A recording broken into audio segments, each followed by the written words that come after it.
What is up, party people? Hello and welcome back to the channel. Welcome back to another Cup Chasers Daily World Cup edition. That's right. The USA march on with a inspired performance last night, in spite of the referee. Of course, we will get into that one. And what in the absolute what happened between Belgium and Senegal, because holy crap, mom's already in the chat. Crazy game, Belgium versus Senegal. Holy mackerel. I don't even know what happened there. And Harry Kane, the savior, Mr. Kane, the savior of England, does it again. Of course, I'm going to go ahead and put in the plug that it wasn't until the Arsenal boys made it onto the field that things really got going for the old three Lions there. Asif, we can see what he thinks of that right out the rip. So go ahead and smash up the likes for the greatest England performance I think I've ever seen in my life. Subscribe to the channel if you like jokes. And go ahead and smash up that notification bell, share it, all that good stuff. You know what time it is, of course. And I got my man Asif in the building. Nez will be joining us shortly. Right. Asif, how you feeling? You were lucky. Put it that way. We talked about it yesterday on the pod, and I called it, and I said he's not gonna change. He didn't, and it was gross. Yes, and if he does that in the next game, yeah.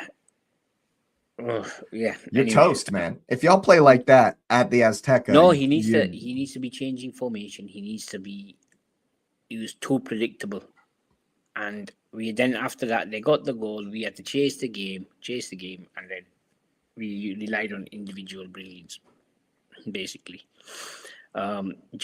Jed Spencer's got no business on that, right? Being a right back. I'd rather put even Rice there in the next game. If we don't be surprised. Don't be surprised if that's what happens. I have no problem with that. I'd rather have him there than Jed Spence, because he was at. If you look at it, he was at fault for that first goal.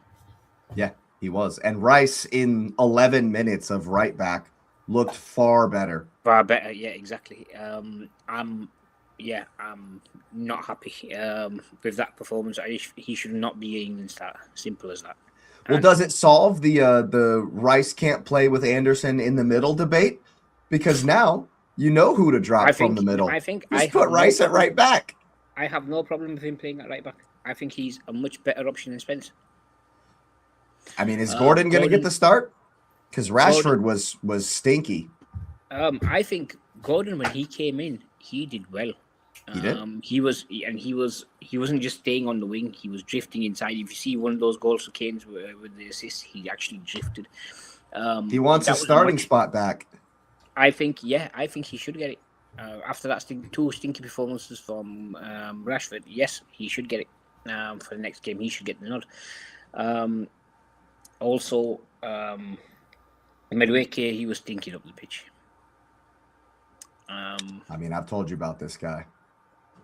I keep saying, if Saka's not fit, please play Eze. But that's the one that gets me. What does Tuchel have against Eze? Because when he came on at the end of the game, and you had a right-hand side of Eberechi Eze, Bukayo Saka, and Declan Rice. That's what I meant in my intro when I said the Arsenal boys, they got together. Finally, they put them on, and they were able to provide Kane with some service that he'd been missing all game long. But that's what happens. This is you've got all the teams usually who win the World Cup. Most of the time, they play together. The core of that team play together at club level. So, since Arsenal, you should use them as the backbone of your team with Man City players and then a sprinkling of other players around them. But you should use them as the core of your team. That's just my personal opinion. People may disagree, but that's what I would do. And you could see the understanding between them when they came on. And yeah, that formation needs to go for the next game. if he does that in the Azteca, we're going to get a fucking beating. It's as simple as that. Well, who comes into the middle of the park? If say you do put Rice at right back, because let's just be honest, just to bring the right back who doesn't even start every game for a team that finished 17th 2 seasons in a row. Just if that's all you knew about it, it would sound crazy, right? And we left the Real Madrid right back at home. What? And so say he does move Declan Rice to the right back, and that solves, because I did after the game, I also texted in the chat, I said Rice or Anderson have to be dropped. One of them has to be dropped. No, this covers both things. You still exactly. So right who comes in? You could still get the delivery. Anderson, I would play another striker up front. Oh yeah, you've been saying it. You've been calling for it to play Ollie Watkins in behind Kane or in front of Kane, either. Yeah, either. And that's why I think that would give us a much more fluid. If anyone plays any low blocks against us, we could, it'll be a lot easier because we've got a poacher in the box, and with Kane he can drift in and out, and he can, So wouldn't Bellingham have to do a bit more defensive work though? He more box to box. Yeah, but he can do that. He's got the engine for that. It's not like he hasn't done it before. You saw him yesterday. He was tracking back and etc. So I've got no problem with that. I think personally, that should be the way to go. Get Gordon in there next game. Get Rashford out. If Saka's available, play him. If not, Eze. I think. I'm with you on that. If Reece James isn't fully fit, then it's got to be Rice. Simple as. Isn't it? That's wild, man. It's wild that everybody, their grandmother, their dog, their cousins, uncles, nephews, brothers, soccer coach knew that Reece James was going to get injured. Knew that, I mean, no offense to Gerald Kwanzaa, because he's half decent, okay, but he's also not had the best injury record. I mean, when's the last time he played for Liverpool? No, he's at Leverkusen. Yeah, so he was sold. Okay. So I don't know if he's been playing a lot for Leverkusen either, but things like this happen where multiple players in one position, it sucks, but multiple players in one position, it happens, go down. And now it just sucks that the one place that everybody was saying, yo, what the F are you doing? That's where you're getting exposed in your squad. And it's like, dude, exactly. We told you. Everybody told you. Everyone's like, I know when Nez made a point of highlighting, he was like, all right, okay, it's done now, but it's affecting us. That's that. The squad. It's very telling. It's very telling to me that when you bring off your right back who's been absolute shite in Spence, why didn't he play Chalobah? Huh? Why didn't you put the guy that you brought? You didn't even play him. You didn't even play him when you needed to bring in a right back. What that tells it. That says the whole story right there. Exactly. Why would you? That's the thing. Chalobah. How would you? He didn't play him. You brought him, you didn't play him. Along on the plane. We got two passengers on the plane. We've got who won't do anything. They're basically like cheerleaders. Chalobah and Henderson. Henderson's on the bench going, rah, you might as well just dress him up in a cheerleader's outfit and give him pom-poms. And that's basically. And I'm not happy. They need to change things around. It's too predictable. The play is too predictable. The only time when we actually look threatening is when we changed up the formation, because they didn't know who to track. They didn't know how to handle it. And when we play in the Azteca, we need to spring a surprise on them. And that's the only way we're going to win, I think. If we actually go in there and they think, all right, screw you guys, we're going for the throat. And I know it's against Mexico. And if he wants to play defensive, if we're ahead, he can start sticking defenders on and doing his usual bullshit. But till then, he needs to mess around with that formation. We can't play that same formation again. It's as simple as that. Tuchel obviously has the reputation of being a good tournament manager and being a good league manager as well. But the thing about that experience for me is the Champions League is not the World Cup. It's a completely different tournament, as evidenced by the fact that you've had to be rescued, as Charles Big 'em Up says right here. You've had to be rescued by your superstars. That's what the World Cup is. Your best players are the ones who are in the spotlight and the ones who bring the team forward, because you don't have all this time to be a tactical defensive unit. You don't have time to drill that into the team. And that's how Tuchel teams have been successful in Champions Leagues in the past. The thing is, we have one of the best tournament managers in England managing at the moment. I don't know if you even guess who I'm talking about. Carlo? Emery. Oh, Emery. Yeah. See, that's... Hey, I see what you're saying. The man is there when he comes to... I know he Arsenal supporters a lot, but when he comes to tournament football, the man's record speaks for himself. If Tuchel was to go, I wouldn't look even that far. Yeah, and he has a lot more experience in the English game now than even Tuchel. So yeah, no, that's true. He's been there. He's been around for a while now, hasn't he? Yeah, and that's my personal opinion. If it was to happen, but yeah, that performance was absolute shit. We got away with it basically, and we go to the Aztec.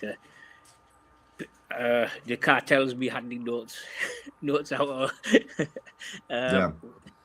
If England win, they'll need an army escort out of that country. They're basically definitely going to need the National Guard or somebody to come in there to help them out. What's up, Hano? Hope you're well as well. Dama better be calling Claudia.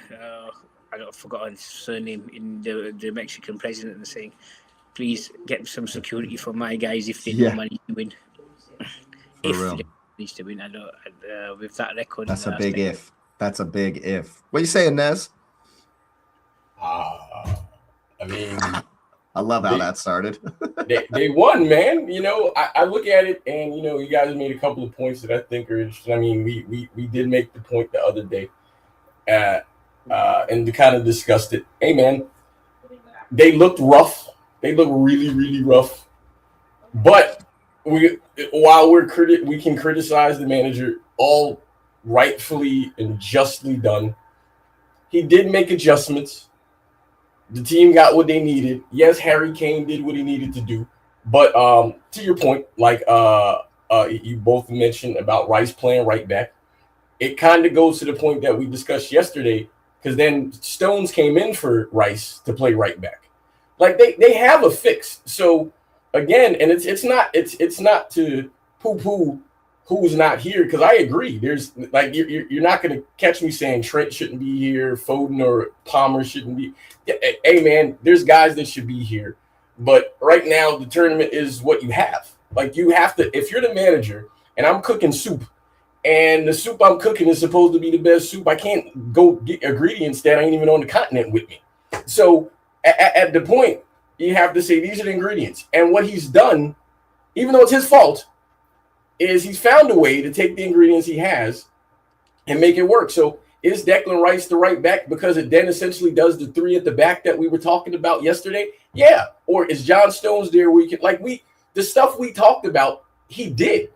And they were successful. Now, going forward, because we asked the question early about the starting lineup, and I don't know, man. I don't know why Madueke is starting. I still don't understand that. But what he has to understand, and the Chief is 1,000% spot on this. You already know what you're going into. You're going into the pit, and you either can be like the dudes in the Batman movie where they jumped and they missed the thing and they died, or you can be like Bruce Wayne and hear the people say, oh, and then you jump and you grab it and you figure it out and you get out the thing and you can crawl to the top. What a reference that is. It's more than a 12th man. You're playing against 15 because you got the referee there, you got the commentary there, you got the narco traffickers, and then you get to the crowd. right? You got 15 people in front of you. And you got to figure it out. I mean, Asif will be there because, he's working on his flight to get over there to make sure he has a new Mexican friend. But, what we're doing is we need England to understand that I'm going to give him credit in game management for making the adjustments necessary to win the game. But it's easier when you have a talisman like Harry Kane. And Harry Kane did exactly what he was supposed to do. And whatever the curse was, I don't know if Marlon El Pato got anything for Harry. So it means that England really got to figure it out where because now I saw the game and I don't remember this. It said Rice went off injured. Did he go off injured? What?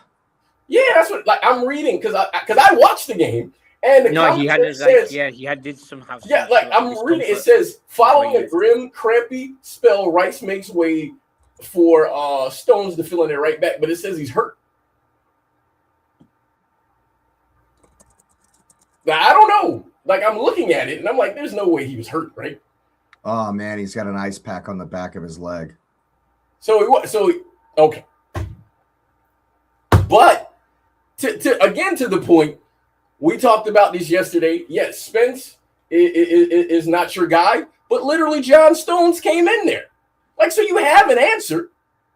Because, to your point, he didn't bring the other guy who's supposed to fill in there in Chalaba, but play John Stones. Start the game like that. Allow Nico O'Reilly to go up and down like this. Get Madueke off the field. And play somebody better at that right wing who can support that. And then you're fine. And stop starting players that lack creativity or won't go forward. Even though I feel like it's a DNA thing. So I think Asif is, again, right. So this is the third thing I think he's super right about. It might be in their DNA to play this way. It's in Tuchel's DNA to play that way. But, the players don't have to do that. You can have dynamic players. Well, that was my point about Tuchel's tournament experience. When he beat you in the Champions League final, it was because they played defensive and they injured De Bruyne, but yes, and countered and kicked the shit out of De Bruyne, and so that's just not how you win a World Cup. Nope, it's just not. You have to. World Cups are about attacking flair. World Cups are about superstars. And that's my whole point about you just don't have the time to drill into the team what it takes to be what Arsenal were this season, what it takes to be what Tuchel's Chelsea was. You don't have that time. You have to, and that's why he's heavily relying on Harry to bail him out, and that was, what a goal. That second goal from Kane, dude. and give Anthony Gordon a lot of credit because we didn't give him a ton of where we okay, this guy is good. We all said don't start him, right? And he came in and he gave all of us the double fingers, right? Yep. We're gonna do a British style. He gave us the double fingers and did what he needed to do, 2 assists. So that means he's earned the start. He's absolutely earned the start. And because you're going into Azteca, this could be it. You got to start Saka on the other side, or Eze or somebody dynamic on that other side. I'm fine with Bellingham, even though again, hey man, can y'all tell me why this is Bellingham's face for 90% of the game? That's what he does for 90% of the game. Hey bro, you can't be looking up and be confused 90% of the game. Come on, man.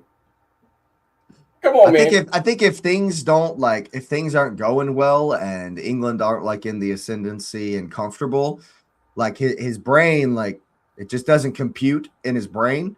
And so he's lagging a little bit. He's buffering a little bit. And he's dude, but I just want to go back and look at the game. Real time. Look at any highlights. If you watch the game, literally you see Jude Bellingham do this the whole time. Hey, what we doing, man? The answers ain't up there. The answers on the field. If you do that, I'm not talking metaphorically. I'm talking about in reality. The answers are here. Stop looking up there. If he does that on Monday, he's going to see a lot of hostility coming back at him in the crowd there. Oh, that's Sunday. That's not Monday. That's on Sunday. Yeah, all the good games are on Sunday. Like all the games are on Sunday. The giant ones. I see what you're doing Sunday. there. I see what you're doing there. Downplaying USA, Belgium. I got you. No, I see you. Sir, we'll get there. I'm messing with you. We'll get there. But congratulations to the 3 Lions. Way to make it to the next round.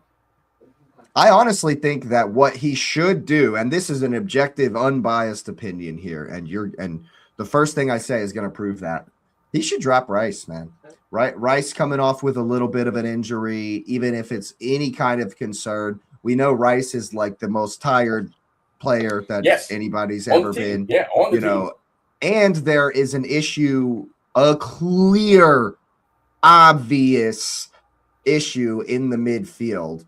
You just can't. It's the whole. It's like, I mean, I heard this on the terrace yesterday. Actually, it's the whole Lampard, Gerrard, Scholes, Giggs. You can't play all of these guys together. And Rice and Anderson, and like this is, we're beating a dead horse here because literally every channel, every English fan, everyone on the planet can see that Declan Rice and Elliot Anderson are doing the same shit. They're doing the same job. You don't need 2 people to do that in a team, right? And so I think that as much as I think that Rice is better than Anderson at the 6 and at the 8, at any midfield position, really, I think that what needs to happen now in this tournament, give Rice a rest. Anderson's not so bad that, because Rice is amazing doesn't mean I think Anderson rather is terrible. I don't think he's worth 116 million. Big up Man City, but I think that it would be natural, as you've said, Nez, to bring John Stones in as your right back. He's got the experience. He's a champion. He's incredibly. I mean, how many trophies does the man have? He can do whatever you need him to do, whether that's inverting, whether that's making sure that Quinones, because that's who he'll be against, the guy that's lighting it up on the left wing for Mexico. He can do a job on Quinones if you need him to. Is he the fastest? No, but he's got more experience than probably all of them, and so I think that solves all your issues. Let Rice rest. Give Rice a rest. And if you need some sort of dynamism and steel in the middle of the park in the second half of that game, you can sub him in. But it gives you a natural way to solve all of your problems. Let John Stones do the right back and the inverting and giving you an extra man in the midfield, as we spoke on already on this channel. And let Anderson do his thing behind the likes of Ollie Watkins and Bellingham, as Asif says, or Rogers or Eze or somebody, And it seems like there's a natural way to solve all of this. I don't see Tuchel doing it, though. I think he's persisting with Madueke. I think he'll persist. He's definitely going to persist with Anderson, as we've seen, and I would be less shocked if Rice plays right back than if Stones play. I would be more surprised if Tuchel did the natural thing and played John Stones at right back than if he played Declan Rice. Because for me, if you're putting in a poly market bet, this guy's on a Looney Tune. I don't know what he's doing, and it seems like he's going to persist with what's been really, really tough for you guys. In addition to what you're saying, Jake, in the game, obviously, as you advance, composure is necessary. But in a game where composure will be absolutely paramount, and then you're going into a specifically hostile environment, why would you not put the most seasoned, composed veteran in to handle that? And again, to deal with Stones' pace, you put somebody who got pace in front of him. So if you got somebody who has pace in front of him, he can support him, so then Stones can do what he needs to do, and then you're fine from there. So then you don't lose anything. But again, we're all saying this, but we already know what's going to happen. Because just like when we was like, hey, man, he shouldn't play Madueke, and he played Madueke. Rice is going to play, so he's not going to get any rest. So we're not going to pretend like that's not going to happen. Anderson is going to play, even though people think he's overrated, but clearly he's starting in the England team, and it has some impact. So overrated over what, right? So You know, you got to be. That's just because the market, though. That's just because the market is No, crazily I'm not talking about playing. inflated. But we're talking about playing right now. He's a good player. There's no other guy on the team outside of Rice that you would play in that spot over him. So there's that, right? So then there's overrated what? He's compared to Rice. You mean Rice, a league champion, Europa? Come on, man. We talk. It's not even the same thing. Overrated compared to what, right? Somebody he's not equal to yet? Nah. So, I mean, I would play Rice, but I here's what I would do. I would play Rice. I would play 3 in the back. He's not going to do it, but he should because he just saw it. And then allow Rice to drop in as the 4th defender on the right side. And then play the extra attacking player, like Asifa said, where I personally would start Gordon, take Rashford out. I mean, I think he's going to do that because I think he likes playing Gordon anyway. So I think Gordon will start. And then the biggest question is, because he has started Saka, is does he stick Saka in? Because I think Saka would be the extra player you put in. I think that's what he would do. I think it all depends he on hasn't health. listened to us, but based on what he's doing and seeing kind of how he does, I think Saka will replace Madueke. But he likes Madueke, which is confusing, but I think he'll keep him. And if you put Saka and Madueke in, which I don't know how you fit that, and then you remove Rashford, and then you take out Spence, then there's your 11. And again, we're talking about experience. Saka is experienced too. World Cup guy, league champion. What are we talking about? You need control now. I'm not hopeful that any of that's going to happen. Are you, Asif? I'm hoping he changes something because, like I say, if not... well, you change for the better because he can change for the worse. No. But again, I'm going to give him credit for his in-game fixes. It can't be much worse, mate.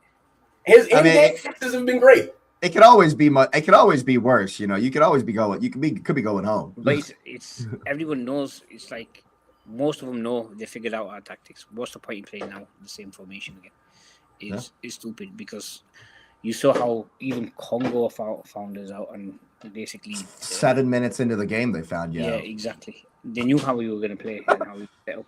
So if you do that against Mexico, obviously, I don't see it. So lights out. That's you need to change something up. It's too predictable. Like I said, the only time it more or less worked was that second half against Croatia. So what's the point in banging your head against a ball when you know it's not working? It's stupid. Yeah. Pick up yourself, Lumen. Hope you're well. Big up the chat every time, of course. Hope everybody's doing good. Well, England scraped through, of course, need a little bit of magic from Mr. Harry Kane, of course. Oh, big up Patrick for being at the game and living this live. Yeah, Patrick was there, said the vibes were like, well, we're not there early on. And then all of a sudden, Ari did what Ari did, you know? My favorite thing that Patrick texted us actually was when he said the first thing that he heard when he walked into the stadium. I told you, man. Is Tottenham get battered everywhere they go. Everywhere they go. I'm telling you, that beautiful. The vibes walking in them buildings, man. Beautiful, beautiful stuff. Yeah, the altitude at the Azteca is definitely going to be a problem. They've already asked Tuchel about it. He's already said some very damaging things about it. Like they're not, like the headline says, we can't adapt to the altitude. What I mean, realistically, if I'm them, I would have went to Mexico City last night. If I was smart, I would have went there last night and I'd have been outside in the altitude running. I mean, their base is at Kansas City. Well, I mean, but their base has been awful. They don't want to stay there. They've had snakes, earthquakes, planes, trains, fireballs, volcanoes, thieves, plagues. They had their boots stolen at one point. Just go to Mexico City. What could happen? I mean, what could be worse than what's already happened? Nothing that already hasn't. Cartel this. Oh God, they're gonna start disappearing. But I mean, at this point, what difference does it make? Just go. Yeah, if it was me, I would have literally been like, let's go on the plane tonight. Let's get there because you have 3 days before the game, and let's just suck up this altitude right now. Let's all go just sleep on top of the mountain. Just go right up the top of the mountain. But yeah, man, what a crazy game that was. Definitely big for England to go through. Speaking of crazy, What in the world happened to Senegal at the end of that game yesterday? I did mention it just before the program, Jake. They subbed like the best players before, and then they paid the price basically. One of the first goal scorer, DR, subbed him off. Yep. Around 65, I think it was around that time. Yeah, right around there. They subbed Sar off as well. I mean, they put Sar on. Sorry, they subbed him off for Guehi. Right. Yeah. Yeah. And yeah, they just basically took all the best players off. I mean, was it a case of, okay, we've won this, job done? Yeah, that's what he was thinking. He was saying after the game. I was having a look at the press conference. Oh, I think they were looking a bit tired, so I thought I'd try to switch it up. No, in his mind, no. From that mentality, he was, no. I think it's job done. 2-0. I'm going to take some of these guys off, and he paid the price. That's basically what happened. And one of the players, I think it was the first goal scorer as well. Diarra, he's come out and said, oh, was it Diarra or the other guy, Guehi? They basically turned around and said, I'm not playing for the national team as long as he's in charge. Whoa, I didn't hear that. Really? Yeah. Well, you know, because of the fact, obviously he took him off. They were playing well. They wanted to represent the country, and because of the manager, basically, because he did take him off pretty early. 60 is pretty early when he took him off, and he was one of their best players on the pitch at that point. You should have at least waited, especially me personally, if I was thinking I'd give him a rest, I'd do it at least the 70 mark, 70, 75 mark before. Now who are you talking about now? Because I'm looking at the times, and so 62 minutes or 65. Yeah. Okay, but I'm looking at the times here. So I agree with you, but I think contextually we have to make sure we also add that the first subs came at 66, right? And he took Gay off. He took Pape Gay off at 66. The next two subs were at 73. Okay. But this was after De Bruyne, Doku came off at 56. So this is literally almost full 20 minutes later. And they were controlling the game, and they were getting shots, and Belgium had gotten a yellow.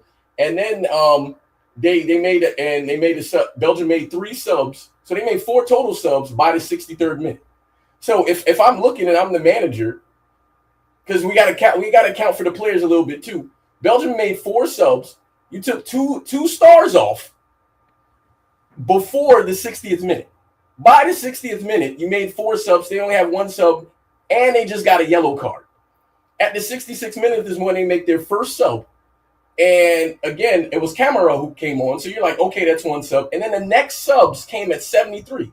So if I'm a coach and I'm 2-0, I'm attacking, I'm dominating going forward, and I make my subs at 73. So real time, 17 minutes or so left. I should feel safe with a 2-0 lead based on what the other team did, because I'm attacking. Like, if we're looking at the flow of the game, they're attacking, right? Like, we watched the game. Well, I don't know if you did, but I watched it, and they were killing them. Like, Belgium looked like booty butt cheeks, and they still look like booty butt cheeks. So the goal that Lukaku scored was out of nowhere. It wasn't like, they just was destroying him. It came out of nowhere. And then the second goal, they just got killed. I mean, and you look at that and you say, okay, yes, the manager made subs, but he made 3 subs. He did them timely because the subs were at 73. The goal came at 86. Mm-hmm. How are those 3 people that just came on tired at all with 4 minutes left in the game, man? So at some point, yes, I get the criticism of the manager, because the manager always holds the bucket, right? Yeah. But so you're telling me with 4 minutes left, you up 1, so you gave up a goal, you're up 1, so you couldn't hold it, and then they scored the last goal in the 89th minute. So you could for 3 minutes. You don't go from there. Hey, man, booty butt cheeks, man. Booty butt cheeks. No, I hear you, but at the same time, and then I get the criticism from this point after the 90th. So after the 90th, you take Mane off. Now, I don't Mane, think that at all. that one I don't understand at all. So again, the manager has some criticism, but at the same time, they still looked attacking. I don't. No, So the players got to take some of that too, man. I understand your point of view, but if you compare it to England yesterday, for example, he did not take Kane or thing off. Yeah. So Bellingham. Yeah. So it's when Well, it comes I to just it's a knockout criticized it round. right. It's a knockout round. You don't save your best players for those next couple of for the next 15-20 minutes. I apologize unless you've got someone of very, very similar ilk coming off the bench, which Senegal don't have. Yeah, what got me was both managers were making subs after like in the extra time period, there were even more subs, and I was like they took Mane off. I get it if you're not playing for penalties, and maybe the managers were like, okay, we're not playing for penalties. We want to go for it. But that's not what was happening on the field. Nope. They were very tentative in that extra time period. Very tentative. But the 90s. So why are you taking your penalty takers off the pitch? The guy, when who was it? There was one of them who had he missed basically an open net. Lucky Bacchio or something. Oh yeah, Luca Bacchio. Yeah, man, that was a terrible miss. That was a terrible mistake. That was buried that before but that supports the point. That supports the point. It's still on the players because they were missing stuff. It wasn't like this. He made subs and as in. But they were in their ascendancy when he made those changes. As a coach, you need to take responsibility for your changes. When he made those changes, it took everything. You could see the difference in quality when Senegal made their changes compared to Belgium's. Belgium's actually, when they had they took De Bruyne off, but that added a lot more pace in that team. That Morera guy that came in, the number 19. Compared to Senegal, who you could tell the quality between when they bench and their starting 11. That's just me. Yeah. Senegal was attacking and missing. Like we can't skip accounting for that, and that's where the players really got to take. I mean, he made the subs, and again didn't make them until the 3/4 of the way done, and they couldn't hold it. And then he makes subs in after the 90th in the extra time. Hey, man, the manager definitely taking Mane off, didn't understand it. But outside of him, hey, man, these guys had plenty of chances to close the door and didn't. At some point, you got to put it on the players. Because how you missing stuff? Like, we literally saw them miss stuff where we're like, hey, man, how'd you miss that? Yeah. Yes. And the second thing is these guys are on the team. Hey, man, you're on the team. The manager picked you. When you step on the field, you represent the country like all these other guys. And when you're getting chances to close the door and you don't do it, is that the manager's fault? A little bit, but it's mostly on the player. Dude, they were literally missing stuff, man. I agree, man. The only reason that we're even talking about the manager is because he's always the scapegoat. He's always the face. He's always where the analysis and the critique comes in. But if any one of those chances for Senegal go in and it hits 3-0, this is not even. We're already done talking about this game. We were already moved on to the USA segment of the show if they had scored the third goal, because none of this would matter. You know what I mean? Yeah. And the coach would look a genius. And now, so it's such a fine line, isn't it? And here's the thing that the United States need to watch out for this booty butt cheeks Belgium team. What they have to do is recognize that those guys on the bench for Belgium are more hungry than the starters. That's what you need to look at. Because, hey, man, to Asif's point, they brought pace on, they brought hunger on. Because the starting lineup, trash. Throw them all away. Trash. I mean, And so- actually, could you keep those trash players in for the next game? I would Trash. you guys. I would be looking forward to taking that Belgium team on with your pace and their all defense. I'm 100% looking forward to that game. A little bit of revenge, 12 years in the making. I definitely am glad that Belgium won that game because I want to smash them ourselves. And speaking of smashing, big up Malik Tillman, man. This guy in the middle of the park for USA, Woo. dude. What a game that was. And I looked something up. I think I've already exited out of it, but 6 free kicks have been scored at this tournament. So it was the Saliba guy for Canada. It's Giovanni Lo Celso. It's Nuno Mendes. Yep, Nuno Mendes. And Lionel Messi. Mhm. And then Malik Tillman. Yep. Who've scored free kicks at this tournament. I mean, that's not a bad group to be in for Tillman, man. What a game he had yesterday, in spite of the referee, because I'm saying it right now, and you can tell me I'm sore or crybaby or whatever. That was the USA referee was the worst referee we've seen so far in this tournament, bar none. My mom thought he was paid. My mom thought he was paid. Brian thought he was paid. I definitely thought he was paid off. Like, I mean, what decision after decision after decision after decision. They were kicking the shit out of Flo Balogun, pulling his jersey, throwing him down, pushing him around, and he still scored one on your head top. Hold that, as they say over in England, because they were fouling him all day. And the referee did not F all about it. But you know what he did? You know what made me so mad? Was at the end of the game, when these mother effers were still doing the same thing they'd been doing all game, he starts handing cards out. He started handing cards out at the end of the game when he realized, oh shit, I let this game get out of hand because I didn't do my effing job in the first half. And I didn't call these guys out on every single time Balogun went into a challenge with these guys. He's holding they're holding his jersey, throwing him to the ground every single flipping time. And then the one time that Balogun tries to take a step and the other dude puts his leg in there and Balogun accidentally, unintentionally rakes down his leg because, where else is he supposed to put his leg? You give him a red card? What? That was the most laughable, disgraceful refereeing performance I've seen in a World Cup since the freaking Netherlands-Uruguay game, where there was Nigel de Jong kicking people, karate kicking people. And I remember that one where there was almost a brawl on the pitch. This is the worst ref since that day. And you'll never convince me. Shocking from the referee. Absolute shocking from the referee. How in the world is an unintentional step where the homie he's looking the other way?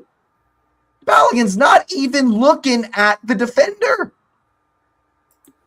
What are we doing, man? Absolute and utter disgrace from the referee. And it wouldn't be such a huge deal, but Balogun has scored 3 of our 5 goals at the tournament. He's on fire. And now he's going to miss the game versus the old booty cheeks. It's a disgrace, man. It's an absolute and utter disgracia, as our panel would say. I think the reason that happened, I'm not going to fully tinfoil, only a little bit of tinfoil, is because they know the next game is in Seattle, and they know what we do there. We don't and lose. Because they know what we do there, they're like, hey, man, we gotta give the booty butt cheeks a little bit of chance. We got to get like a aloe wipe or something because they extra booty butt cheeks. This is what I'm saying right here, man. This is what's got me pissed about it. Are you joking me? Your golden boy, your golden boy, your freaking the face of all of FIFA, the GOAT, does the same shit. Sir, it's absolutely I think ridiculous. You know better than that. As a neutral, yeah, I think that was very harsh on the guy. You know better than that. We can't compare the Messi thing. It's Yeah. unbelievable. It's just blatant, man. It's blatantly, ridiculously. Well, Can we've you been known guys, that. out of curiosity, would you be able to appeal, or is that not a thing No, now? FIFA came out this morning and said there's no appeal process. There's no appeal FIFA came out. process. There's nothing. The next game's Tuesday. Like, even if you tried to do one, you know how red tape takes 97 years. I mean, look at the 115. We've been waiting on that forever. You know, so you think that this appeal process is going to happen in a day and a half? Nope, no way. You know, there's no chance. So, I mean, I guess Ricardo Pepi comes in, or maybe you switch Pulisic to the forward position and get maybe Brendan Aronson or somebody else on the wing, but I don't think he'll do that. I think Pochettino values Pulisic on the wing, and so I'm thinking it'll just be a straight swap for Ricardo Pepi. Yep. Is what I'm thinking. Because why don't the FIFA Peace Prize winner give him a call? Yeah, I mean, Trump needs to call Infantino for real, man. Yeah, he's got plenty of leverage.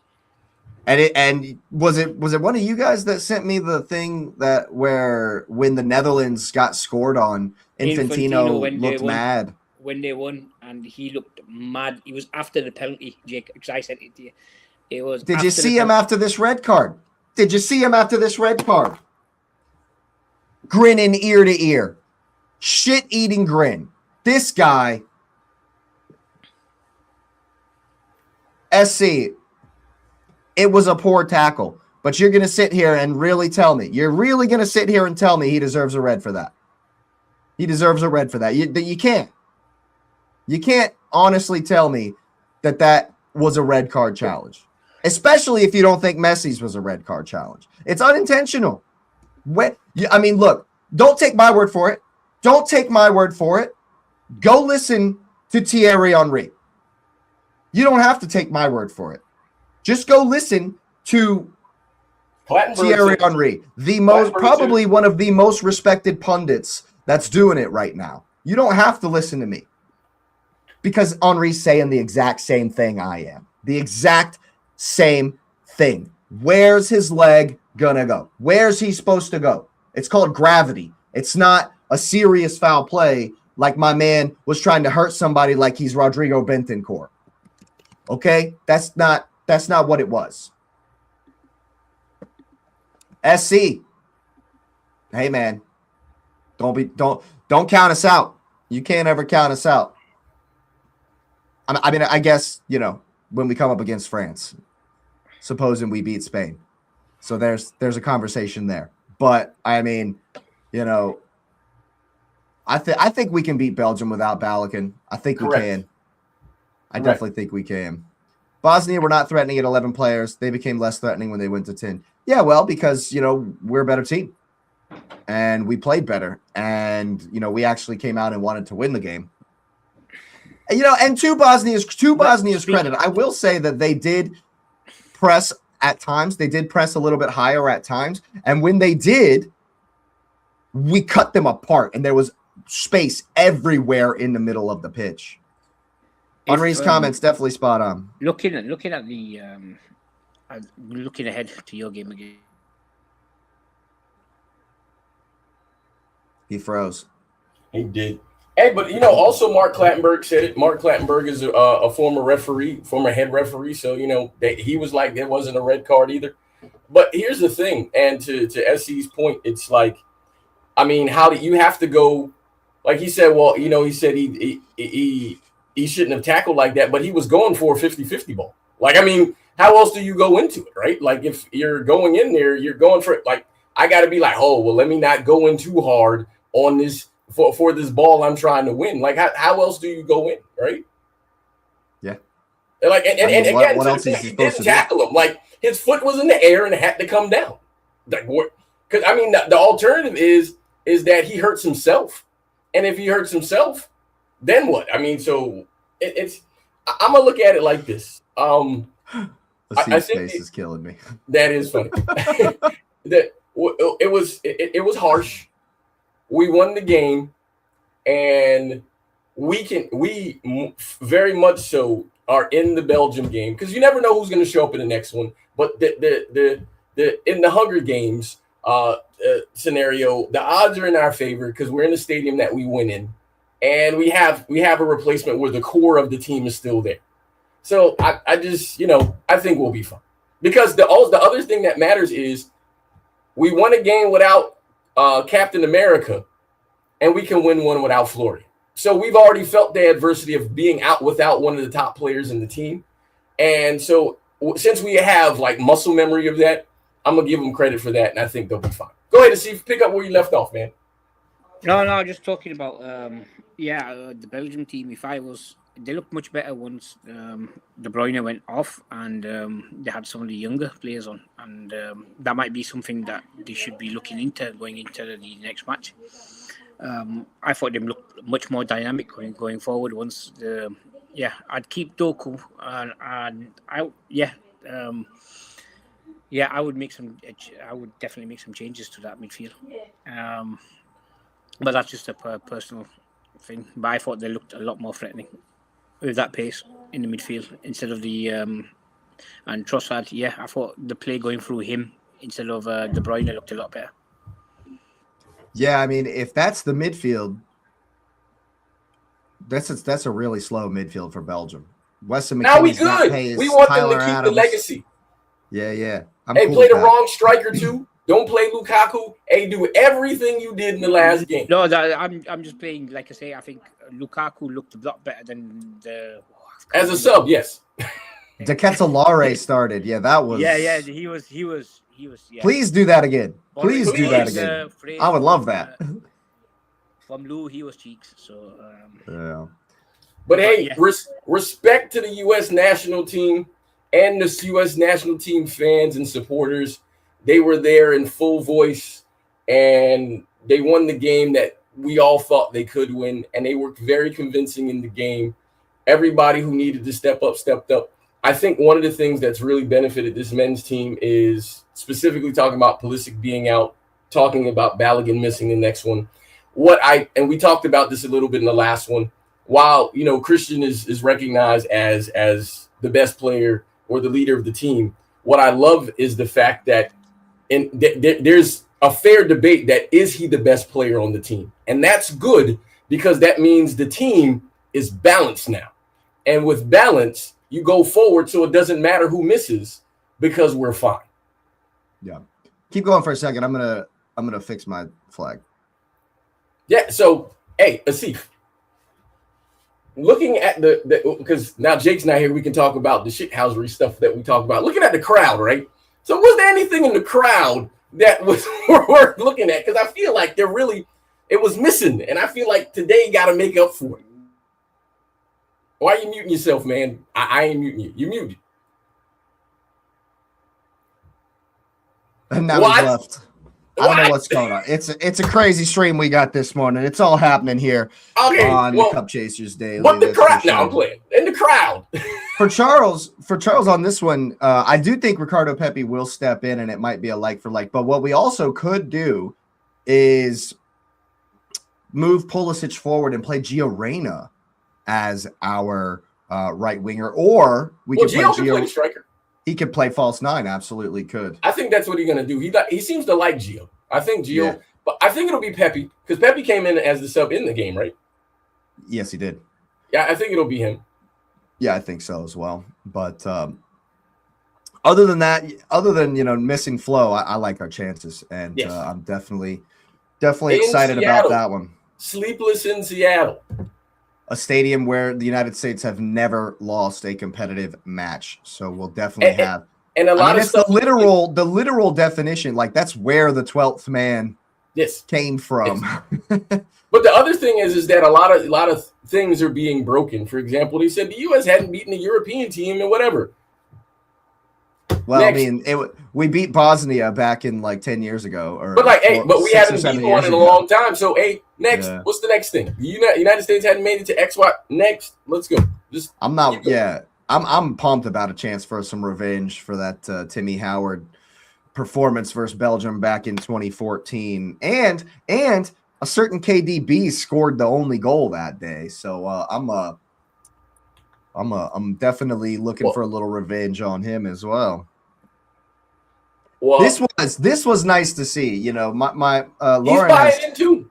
Lauren has mentioned how she's not a huge fan of Pochettino because he's not American, and the fact that like he doesn't sing the national anthem and all that. And he's buying in though. But yeah, he's feeling the love, and yeah, man, it's definitely good things moving forward for the USA. But of course, we got a couple of days till that game kicks off. Rather, I should say. There are 3 more games coming at us today. Spain taking on Austria, and it's going to be another pass, side to side, back and forth, pass versus a low block FC. I mean, can Austria keep Spain out? Spain haven't really impressed all that much. So yes, that's the answer to your question, because Spain have not looked intimidating or convincing, and maybe they turned it on. I don't know, but like against Uruguay, it was just some goofiness. Uruguay should have been better. Cape Verde gave them problems. Saudi Arabia is also booty butt cheeks, so that wasn't really anything. But I think Austria will give them a game. Yeah, for sure. I don't know what's going on with Asif this morning. He's yeah, there he is. And now he's on mute. Are you on the phone? I think. Oh no, he's back on his phone. No. Just someone was coming in really loud, so I was just like, yeah. All right, well, fair enough. Here's the funny thing about Austria. Austria played Algeria tight. They lost to Argentina because and then they smacked up Jordan. So Austria got goals in them because I mean Austria scored 6 goals in this tournament. So I think they'll give them a game. I'm just looking at the. I'm trying to find the information on Nico Williams and what's the. He's out 1 to 2 weeks hamstring. Still? Yep. Yeah. Dude, just go home. Mom, booty butt cheeks means they were stinky. They were bad. They were really, really not good at all. Like we're doing the full anatomy of all the butt. We call the butt a booty, but then you got butt cheeks. So we're saying that every aspect of being all of it garbage. They were bad. No, I think Spain have got enough to get through. I mean, hey, we said that about Germany, just like SC's pointing out here. We said that about Germany, didn't we? I'm not saying. I'm saying, man, Spain has been unconvincing this tournament. I think because Austria did really good in European qualifying. So Austria played good in this tournament. But yeah, I can't see past the Spanish win for this one. And the next one, it's going to be at 12 o'clock here. Yeah. So the Portugal-Croatia game. That's the game of the day for sure. For sure, the game of the day. Is it though? Yes. I'm calling it that because I expect Portugal to be booty cheeks, as you say. I don't believe it. And I expect everyone's like, oh, Croatia are old and Croatia aren't going to be able to do this, do that. I think they are. I think that there is potential for a large upset. The whole is it even a large upset? Is it even like no? The entire Iberian Peninsula is looking suspect, man. I don't believe in either one of the countries. No. I believe in France. But they're not in the Iberian Peninsula. They're not in the Iberian Peninsula. No, I'm not talking about in general, as in the entire tournament. Sir, yeah, they're close. They're kind of close. There's like a mountain range in between France and Spain. There's like some geographical barriers. No, you mean the Basque country. That's like But there are mountains there. Literally, it separates them. Mountains. So look, if USA and England make the final, and that's the final, that'll be the crazy. This will be the craziest tournament we've ever seen if USA and England make the final. Because you know what that would mean, SC, is that it would mean that England would have to beat Mexico, then Brazil, then Argentina, and it would mean that USA would have to beat Spain and then France. I think personally, that ain't gonna happen. And I think, I don't count out the Argentinians. I think they've been playing well. And apparently Romero, he's been responding well to the treatment because from that knee injury. So Sure. Yeah. Hopefully he's back. They might not need him for against Cabo Verde, but I'd give him a rest for that one. But don't count your chickens. Don't count those chickens, man. But, the witch doctor's already said that Cape Verde's beaten Argentina. I would not rule out an Argentine-French final again. No, of course not. Of course not. But what is it? Round of 32. I think not only Portugal will be super duper disappointing, but I think Cristiano is going to crash out like no other because his energy. Are you going back on your prediction of? My prediction was wrong. Like I've been wrong. Yeah, I've been super wrong. You said Argentina. Portugal. In the Netherlands, I was super wrong. Hey man, I've been wrong. That's done. So, like, outside of using the mathematician's information, using my brain and watching what I've seen, Cristiano has a negative aura around him, and he hasn't shown up. In the one game that he was like, "Oh, I'm back," and then people's like, "Oh, but we thought you never left," shows that it's getting to him. And then the fact that he has not looked good. He looks super lazy on the field, man. And the midfield has been awful, absolutely awful. This was touted as the best midfield in the tournament, and they have produced Nathan. How much of that can we put on Ronaldo? Really? Oh, it's his aura. 40-year-old Modric delivering the masterclass we deserve, not the masterclass from the 41-year-old CR7 that the world expects. I mean, are we expecting a Ronaldo masterclass in this? The world wants it. They want it because they need something to talk about to balance the Messi Ronaldo thing. Here's the thing that matters that I think is important too, is while you already know how I feel, there's no such thing as a GOAT because time has to end. But Messi has clearly showed up in the tournament, and he's shown up and he's fit in the pockets where he's supposed to be. They don't necessarily play to be like, okay, we got to make Messi happy.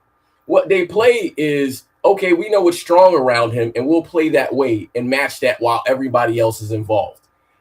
Portugal do not play that way. And because they don't play that way, they keep running that. Like, imagine having the team they have with the wingers they have, and they can't score. They can't score. The solution for me is obvious. Sit them down. You have a certain Goncalo Ramos who has proven literally in all the competitions. He's scored in Champions Leagues. He's scored for Portugal before. He's scored in the Euros. He did well in the Euros that they won. He's right there. But it's Martinez. It's Roberto Martinez. It's not going to happen, though, Jake. Yeah, it's because he's got too much sway. So I think that would unlock the team immediately. That would unlock it immediately. Take Ronaldo out. Put somebody who is far more mobile. I'd say, like I said, Leo would be use him as a false sign. It would be a lot better. Yeah, or play Felix in the middle and play Leo on the wing. Like, what are we doing? João Felix's pants, though, man. Let's be honest. But again, Messi cannot be done with Portugal's series as well as last action. But I just said that. I said they play around this. They build the team around that strength, and then they play there where everyone's involved. So it's exactly what I'm saying. It's literally the same thing. Whereas Ronaldo doesn't hold up the ball. He doesn't spray it around. I think he wants to be, kind of what Kane does for England and for Bayern. But Kane goes backwards Kane tracks back. He just can't at this point. He wants to be that guy, but he also wants to, as Charles said, be the goal scorer, be the guy on the end of it. And so I think he kind of gets caught in between, where he's not really the guy to provide the assist and to provide that lethal ball, but he also wants to be the guy on the other end of the pass as well, the finisher. So you need to pick one and stay in your lane. Well, you have Bruno Fernandes right behind you. the assist king, like the guy who can provide the lethal pass in every situation, no matter what situation. Bruno's got something in the locker, but they're just not doing it. That really matters too is that I think, and we're all human, so we get this, and we've seen athletes do this. The other element is these guys who are playing with him want to go down in history with whatever he accomplishes. So I want to make the pass to him for the record-setting goal. Like, I want to do that because then I get associated with it. So it's the clout chasing part instead of winning the game. Win the game. Yeah. If you're able to get him in there, cool, but win the game. Like in the Colombia game, they should absolutely have lost that game. Oh, yeah. Absolutely should have lost that game. For sure. Oh, yeah, that toenail, you know. So I have no faith in them. I think Croatia will beat them. I do as well. With the likes of, and at the beginning of the tournament, we're like, okay, Croatia's aging. Who's going to score the goals or whatever? But this Budimir guy, whatever, number 11, has shown up big. He's gotten a couple of goals, and he's had some very good performances for Croatia. And I think he's the guy to look out for in this game today as far as going forward for Croatia. I think Portugal are having a very similar problem to England in regards to personnel and tactics, and they need to basically man up and do what's good for the good of the team. Well, the other thing that Croatia did in the first game, they didn't do this. In the second and the third game, they did. First game, they played Modric alone with somebody else, and then they brought Kovacic in as a substitute. The last two games, they played them together. Complete control. And again, it makes it resoundingly screams, this is a 1,000-year-old midfield. And they're controlling it. And Portugal has a younger and probably in this period better midfield. And they can't do anything. The Croatian manager actually said against England, I made the wrong call by not playing Kovacic. So they should have played them together. And since they played them together, they've been fun. I think is it an experience thing maybe? Because I think just on the surface, looking at this right now, I think Modric and Kovacic are going to run that midfield. They are.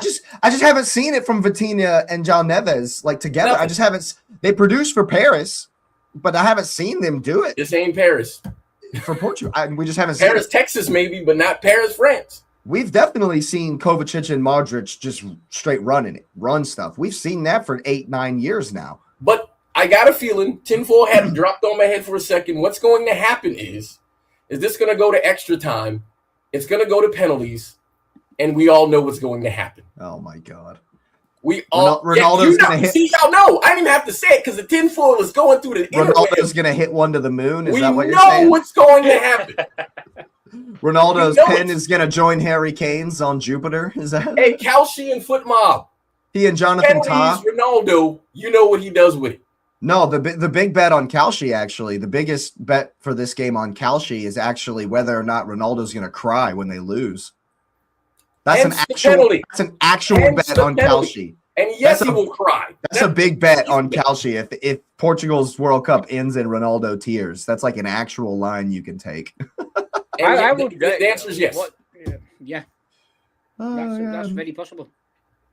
Yeah, see, Charles already knows. Charles already knows. He's with you, Nez. He's already I'm telling you. On. I'm telling you, man. I think Croatia's going to beat them. I do too, actually. I also think Austria's going to give Spain hell. I don't know if they'll beat them, but I think they're going to give Spain hell.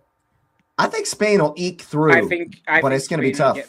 I think that one's going to be tough. We could see overtime in that one as well, especially if Austria get a goal. Whew. If Austria score first, Spain could be in trouble.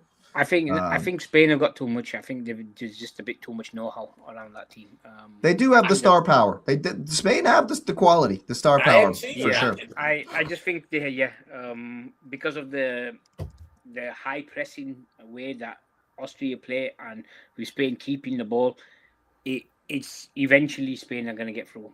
You want to know what's something funny? I just happened to look at it because I'm like, what's the head-to-head between them?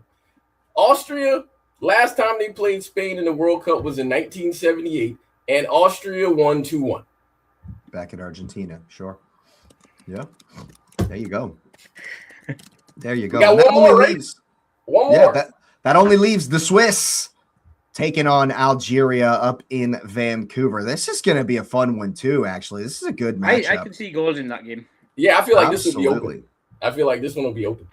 Absolutely. Switzerland off the back of Manzambi, who, by the way, after Newcastle have sold Tonali looks like he's going to Spurs. After Newcastle sold Gordon to Barcelona, they got all this money. They're going after Manzambi from Switzerland, the guy who came in the first game as a sub, scored 2 goals, and has been in the lineup ever since. Having Newcastle, hell of a Newcastle tournament. have been they've been looking at a couple of players. I Yep. think, And Torre. I think they signed Torre from Ivory Coast. one of the I think he's a winger. Yeah, I can't remember who. Yeah. And so, Manzambi lighting it up, maybe about to get a big move. I think he's in Germany at the moment. He's at Freiburg. He's at Freiburg? Yeah, okay. Yeah. So it's going to be, big up Manzambi, of course. And I think, again, he's the guy. Granit Xhaka running it in the middle of the park there. And you could see him in Chelsea next season. Yeah, Granit Xhaka might be getting a move as well, which is just hurts my heart. That's just disgusting, but that's a whole nother thing. But as far as Algeria, man, they definitely have some dangerous players going forward. Obviously, Riyad Mahrez is there, and I thought as the tournament's gone on, Mahrez, I think he's had more and more influence. I think he's gotten better and better, and as we know, like, he's an absolute baller. You know, it's funny that they were mad he scored that goal. Like, they was mad at him scoring. Yeah, because they thought they were going to play Spain. They thought they were going to play Spain. Unless the Swiss shit the bed like they did in the first game, they should get through. Unless they don't underestimate them. I don't know. I think this is a very even matchup. I think the Swiss have got too much. I think they've got a nice blend of experience and well, they've never played each other, it seems. Huh. No, I'm not saying that. I'm just like looking at each other's strengths, tactics, etc. That's now I'm just talking about in the past history. It should be a fast game. This should be like a back and forth, like, you know, both teams going for it. Spain is the only antidote to France. Kryptonite this World Cup. Portugal can be if their mid elevates their game, but España remaining will benefit the tournament as France have Euro wounds to take care of as No, I disagree well. with that. I think the Argentinians are another team that are capable of beating France. Well, the thing is, if you look at the bracket, Spain is on France's side of the bracket. Right? Yeah, no, they wouldn't necessarily get Argentina. I'm not believing in Spain still. I ain't seen it. I mean, if you look at their, I went in hype. I was all about them, and what I've seen, I ain't believing. I mean, on paper, Spain are the best remaining team. Should be. Yes. On France's side of the bracket, on paper, you know, and that would be a semifinal. Yeah, this is what Charles is saying on this side of the bracket. Spain, France, they would have to meet, if they are to meet in the tournament, would be in the semifinal. Obviously, I'm cheering for a certain other team to make the semifinal versus France. But would the winner of Brazil and Norway? Brazil-Norway play the winner of England-Mexico. Yep. Yeah. So, yeah. Yeah. Think about this. So, England's run to the final. England's run to win this tournament is nuts, right? So, okay, you dealt with Congo barely, but then you'll probably have to Norway or Brazil in Miami. And then your semifinal most likely is going to be Argentina, most likely. And then Argentina. Yeah. And then the Argentines hate England. And then if you manage, and this is, of course, if you manage to get out of Azteca with your life, you know, and then if you beat Argentina in the semifinal, it's only France in the final. That's it. That's all. England. Yeah, I don't know about England, man. I don't know that England are going to make that run. I'll say this: if England runs that gauntlet and wins, they have every right to talk all the garbage in the world. Oh yeah, for sure. Every right. And if y'all win that, and you'd probably hear it as well. For sure. They have every right. Yeah. Don Carlo's not letting England get past him. It says Charles. It's not happening. We don't have the best record against the Brazilians in tournament football, so we'll see. Speaking of, and this is totally an aside, Norway have never lost to Brazil in the World Cup. Just saying. Norway, yeah. Not one, not ever. My dark horses. Yeah. So the FIFA ratings. Let's get a boost England's ratings. There you go on FIFA. That's all we need, right? They will be the clear world number one. Hey, yeah, I mean, if you win the World Cup, that totally makes sense. But of course, yeah, it's going to be a very interesting one between the Swiss and the Algerians. Should be goals there. Spain going to struggle, of course, and we are expecting the Croatians to. England is ranked higher than Brazil. Yeah, that's because Brazil haven't really been doing much. But Brazil England really, with that midfield, SE, yeah, I would. Yeah, Brazil has to get past Norway first. Through, yeah, I would. Yeah, if we do play him, I'd fancy nice. I'd be targeting Casemiro. Brazil have to get past the Vikings in New Jersey before that one, and you have to get past Azteca before all of those permutations come to light. And the Vikings are just having fun. Yeah, that's for sure. They're just out here on vibes. Absolutely, man. And so, yeah, the USA roll on, England roll on, and of course the Belgians, I should say, and their waffles have made it through. And of course, some great action today. We will be locked in, and we will be here, of course, for more content on the morrow. So make sure you're liking, make sure you're subscribing, make sure you got that notification bell on, share it with everybody you know, because we, of course, will be back tomorrow. Brazil midfield is indeed too weak for England, says SC. And I believe we will wrap it up right there. So big up the chat. Big up everyone that's been here this morning. We certainly appreciate it. And you, we'll see us next time.